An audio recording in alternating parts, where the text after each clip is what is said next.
it's cold out there. I think you get used to it. How are you, Rick? Javier, good to see you. Rick Silbert, right? From the Fiat Chrysler Automotive Group. It's kind of hard to get used to that new name. Well, we're all taking a little bit, but that's why we say FCA. It makes it easier. FCA, yeah, okay. So we're here at the Mirabel Airport outside Montreal. Kind of interesting story here. This airport, I understand, was built 20 years ago. It's abandoned now. Yeah, it didn't quite see as many planes as they thought. Yeah, like from what I heard, they built it because it was like a refueling station for some planes coming from Europe, and as planes became efficient, there was no use for it. So yeah, they like the. I mean, it's part of all you guys, engineers, making everything efficient. Well, we're making efficient use of it now. Yeah, exactly. So we're here testing all the vehicles from the FCA group, Chrysler, Dodge, Jeep and Ram, with the all-wheel drive and four-wheel drive system. So Rich, first thing, what's the difference between all-wheel drive and 4x4? Well, here at FCA, our four-wheel drive is very sacred. So our Jeeps, we tune them so that the four-wheel drive behaves a certain way on-road and off-road. I don't think we can easily define it by the type of hardware, but the feel and the intent and the purpose is really so basic. Can we say that 4x4 is more for extreme driving, like off-roading, this kind of thing, and all-wheel drive is more for efficient and better performance? Yeah, I don't know if we can do a broad statement, but yeah, we can. I'm trying to understand, like in like more like regular terms for our audience. I mean, to understand exactly what there are two names to that. For off-road or any of our trail rated, you want to be in the four-wheel drive system, and then as our trucks and obviously the Wrangler, but the trucks are a 4x4 system as well, and a lot of the basic transfer case, and when we allow a true lockup between the front and rear axle speeds or side-to-side axle speeds, very common is our four-wheel drive systems. Our all-wheel drive is tuned for on-road performance, though. Okay. To your point, and whether it's efficient and safe driving, like in a Durango that's all-wheel drive, or if we were in a 200S where we could have a more spirited drive, that's an all-wheel drive system. Okay, excellent. So we are the four brands here, as we mentioned, and what's new in the FCA group in terms of this technology, in models with this new technology? FCA has been a leader in, first of all, in our disconnecting all-wheel drive and four-wheel drive. So we've had disconnecting Chargers and 300s for several years now. Yeah. We've recently achieved a disconnecting technology for front drive based cars. So our Cherokee and the 200S, or 200, whether it's C or S, and also the new Jeep Renegade is a disconnecting four-wheel drive system. Okay. Here we have some instructions from hey guys. You've got the advice that the off-road is going to be open. Okay. So it's up to you now if you want to choose between the three of us.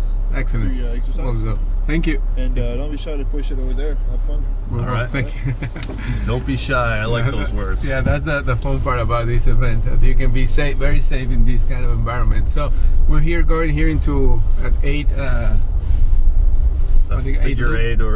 eight loop, and so what's the difference with a car, like for example there we're like turning and it's already sliding a little bit, I mean because of under the snow there's a lot of this surface, ice, right? This surface is packed snow which has turned to ice, and then today with the snowfall we have some loose snow on top of it. So as you drive into the loose snow you'll feel a little bit of push, as we say, even with a winter tire. Yeah. Because it's sort of like a movable liquid on top of the hard ice.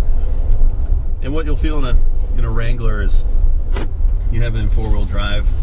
This is the X model, which has a locking rear axle, but we'll keep it open for the drive right now.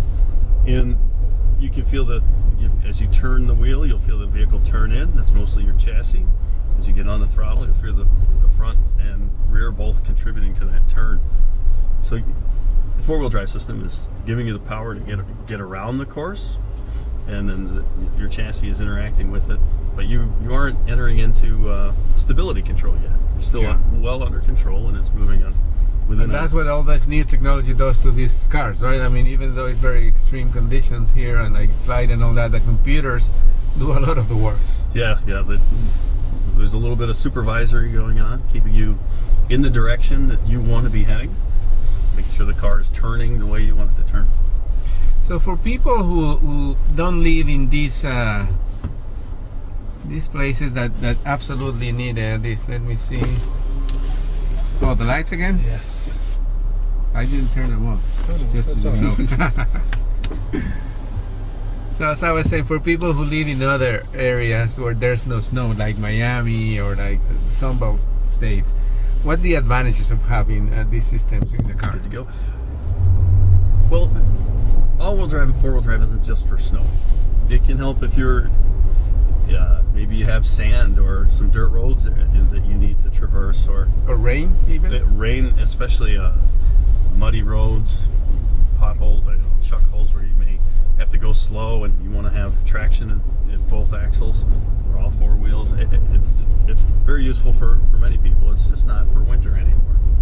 And one of the discussions we were having recently is a vehicle that may not see all the time into the snow, but people even in Southern California, if they want to go up into the mountains, go skiing or snowboarding, they could utilize all-wheel drive and drive with confidence as they go out to enjoy their activities. And having all-wheel drive or 4x4 doesn't affect as much anymore the efficiency of the engines in terms of MPG, right? That's been our goal and at the forefront of our design, and that's why we've pioneered these disconnecting technologies. So disconnecting on a Dodge Charger, where we can have a rear drive for the person who wants that, but then it will provide all-wheel drive traction or performance when necessary. And then with our front drive architectures, absolutely, when it's in front drive, it's the most efficient way to drive the car. And then they're so fast that they can respond and automatically engage four-wheel drive.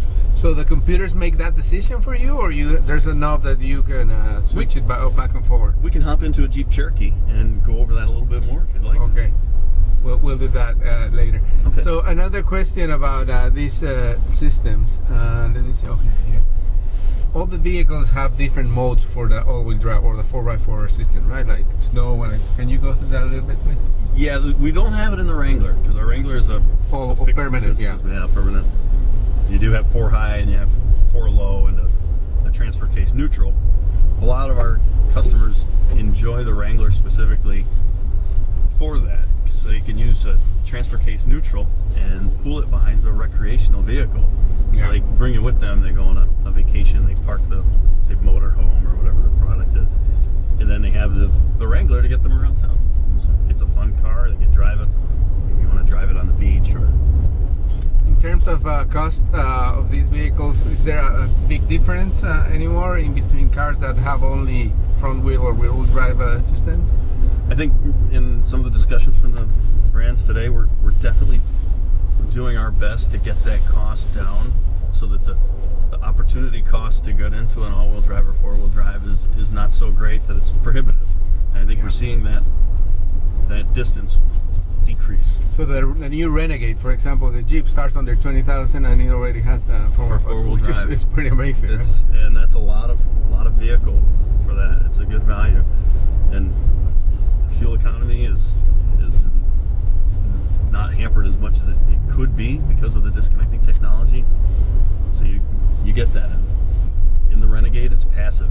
It will disconnect and reconnect on its own, and we can go over that in either of those cars. And finally, what's the difference of adding these systems to a rear-wheel drive car to a front-wheel drive car? Is there any difference in terms of what? The hardware is drastically significant.